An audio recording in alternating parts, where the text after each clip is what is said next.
বকেয়া পাওনা পরিশোধে ব্যর্থ হওয়ায় ভারতীয় বিমান সংস্থা স্পাইসজেটের জন্য নিজেদের আকাশসীমা ব্যবহার নিষিদ্ধ করেছে বাংলাদেশ বেসামরিক বিমান চলাচল কর্তৃপক্ষ বেবিচক। এই কঠোর পদক্ষেপের ফলে ভারতের অভ্যন্তরীণ রুটে সংস্থাটির ফ্লাইট পরিচালনায় বড় ধরনের জটিলতা তৈরি হয়েছে।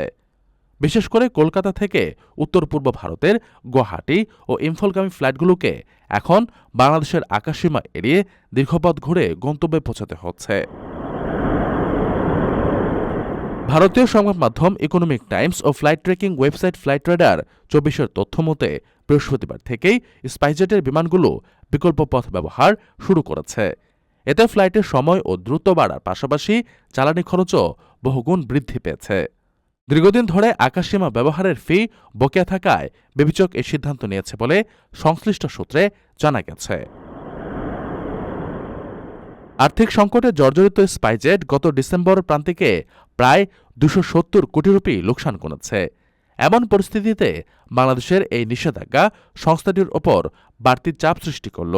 তবে স্পাইসজেটের একজন মুখপাত্র একে রুটিন বিষয় হিসেবে অভিহিত করে জানিয়েছেন, সমস্যা সমাধানে তারা নিয়মিত যোগাযোগ রাখছেন এবং দ্রুত বকেয়া মিটিয়ে স্বাভাবিক কার্যক্রম শুরুর চেষ্টা করছেন। বর্তমানে তারা বিকল্প পথ ব্যবহার করে যাত্রীসেবা অব্যাহত রেখেছে।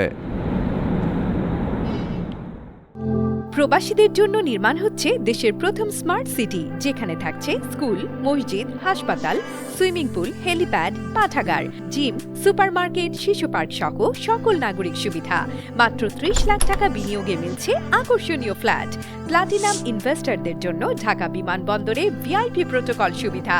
বিস্তারিত জানতে যোগাযোগ করুন স্ক্রিনে দেয়া হোয়াটসঅ্যাপ অথবা ইমো নাম্বারে।